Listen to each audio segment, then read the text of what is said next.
Aksi saling dorong ini tak terhindarkan setelah perwakilan pendemo yang merupakan ibu-ibu sempat ditolak oleh pihak sekolah pada Selasa siang. Para ibu ini memprotes sistem PPDB di depan SMA Negeri 4 Depok hingga terlibat keributan dengan petugas.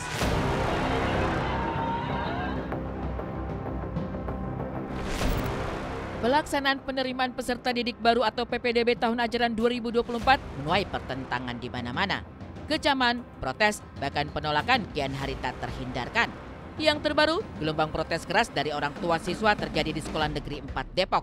Ratusan orang tua dari berbagai kalangan melakukan aksi demonstrasi tepat di depan gerbang sekolah. Aksi ini merupakan buntut dari banyaknya siswa miskin gagal lolos PPDB jalur zonasi. Miris sekali ya kalau dari tahun ke tahun seperti ini dengan ada apa gitu dengan adanya online mengenai zona gitu itu kita selaku perwakilan ya dari DKR udah mengirimkan surat kepada pihak sekolah maupun kepala sekolah sekali dan 2 kali sampai 3 kali pun tidak ada responnya apapun gitu. Nah, terpaksa kita mengadakan ya aksi solidaritas untuk bagi anak siswa yang tidak lolos gitu. Adalah Dina Maria, salah seorang warga yang tinggal di Sukatani Tapos Depok, mengaku begitu syok ketika mengetahui putrinya, Oktavia Mirda, gagal diterima di SMA Negeri 4 Kota Depok pada penerimaan peserta didik baru jalur zonasi. Padahal, ia telah melakukan pendaftaran PPDB sejak 3 Juni secara online. Namun dikarenakan kendala di server, ia pun mengulangi pada 7 Juni. Bahkan ketika mendatangi pihak sekolah, operator pun memintanya untuk dimasukkan ke jalur keluarga ekonomi tak mampu. Namun, yang membuat Dina terpukul, putrinya tidak lolos jalur zonasi dan afirmasi. Dari awal saya tanggal 3 mulai pembukaan pendaftaran di PPDB, tapi karena error semua akhirnya bisanya tanggal 4 dan tanggal 4 pun kita nggak tahu belum antara keterima enggaknya karena masih error ya. Tanggal 7 semua pada ke sekolahan, akhirnya saya datang ke sekolahan, saya minta tolong didaftarin sama operator sekolah dan waktu itu saya datang pun saya menunjukkan DTKS dan akte kematian juga KIS dari putri saya, tapi pihak operator mengatakan iya. Nah, dan juga saya nggak tahu kalau bahwa tahun ini antara jalur zonasi atau jalur afirmasi itu gabung, karena setahu saya tahun-tahun lalu zonasi dulu, baru afirmasi dan baru prestasi. Setelah tanggal 19 mungkin sekitar jam 19 atau jam 20 saya baru bisa cek hasil PPDB online itu, ternyata nggak ada nama putri saya. Kalau zonasi ya itu jalur zonasi jarak sama kakaknya yang nggak bisa pakai domisili, nggak bisa dia. Tahun sekarang nggak bisa domisili. SD pun juga nggak bisa domisili. Sama harus jarak benar-benar. Yang dekat dari sekolah, rumahnya kakaknya emang harus satu Sukatani lah, satu kelurahan dari sekolah gitu. Kalau APTK itu sedikit juga, apa non akademik juga banyak. Cuman orang-orangnya cuma sedikit yang diterima. Nggak tahu saya juga. Batin Dina Maria mendidih. Ia masih tak terima putrinya gagal PPDB jalur zonasi. Perempuan 49 tahun itu kemudian meminta bantuan pada relawan Dewan Kesehatan Rakyat atau DKR untuk mengukur jarak dari rumahnya ke sekolah secara manual menggunakan meteran. Dan yang cukup membuat Dina terkejut, ternyata jarak rumahnya ke sekolah SMA Negeri 4 Kota Depok hanya berjarak 120 meter. Itu artinya putrinya berhak lolos. Tapi mengapa pihak hasil PPDB justru gagal? Mungkinkah ada kecurangan dalam pelaksanaan penerimaan peserta didik baru? Menurut penuturan orang tua, ia bingung anaknya bisa tak lolos meski jarak dari sekolah ke rumahnya kurang dari 300 meter. Ia pun kembali mencoba mendaftarkan putrinya melalui jalur afirmasi, namun hingga kini belum ada jawaban. Ya kita untuk memastikan bahwa siswa ini di belakang sekolah ini benar nggak ibaratnya jarak zonanya itu seperti apa, masih terjangkau nggak gitu. 100 berapa ini? 120. 120, sedangkan yang itu kan kita cek 200 80 kalau juga. itu masuk seharusnya gitu, tapi itu menyatakan tidak lolos. Saya juga nggak tahu, makanya saya antara zonasi dan afirmasi saya nggak tahu gitu, karena dibarengin. Ya. Cuma dia rumahnya deket, sekitaran SMA 4. Iya, deket. Jarak rumahnya juga hampir sama sama saya. Daftarin saya juga daftar SMP 11 juga 120 meter. Sama, lewat jarak. Jalur zonasi, bukan afirmasi. Saya maksudnya lewat jalur zonasi.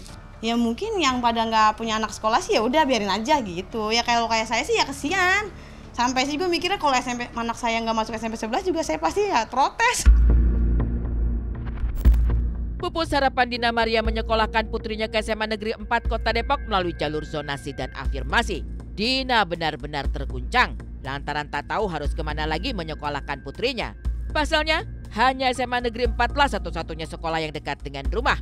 Meski ada pilihan untuk mencari sekolah lain, hanya saja perempuan yang kesehariannya sebagai single parent dan pedagang catering mengaku tak sanggup. Yang terdekat hanya di SMA Negeri 4. Karena kalau saya mendaftar yang jauh-jauh, terus terang saya untuk hariannya, ongkos, transportasi putri saya, juga untuk bayar bulanannya SPP, saya agak keberatan. Maklum saya single parent.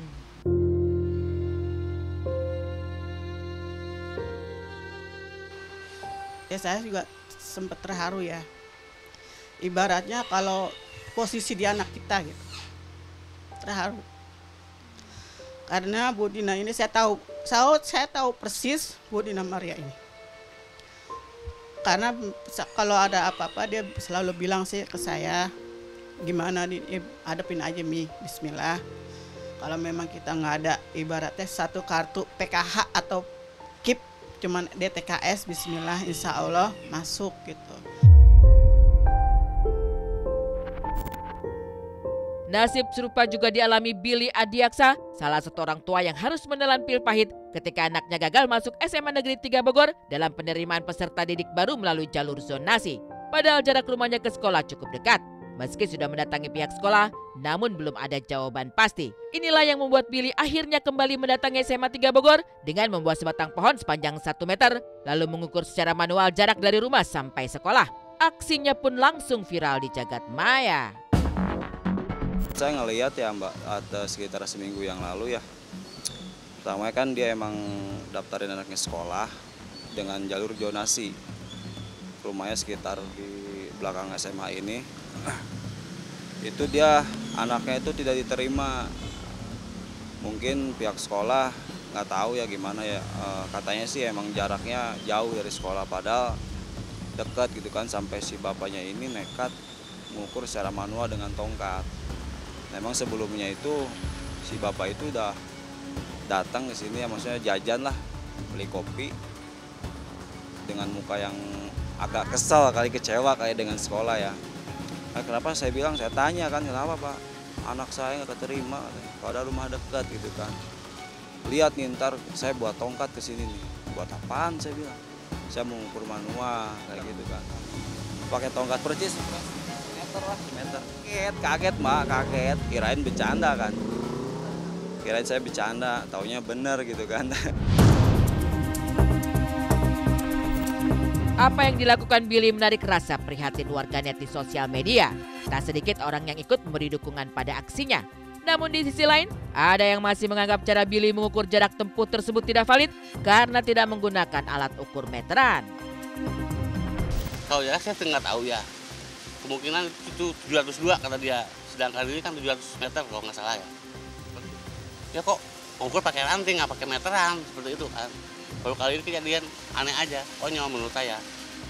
Seperti itu sih kalau menurut saya mah.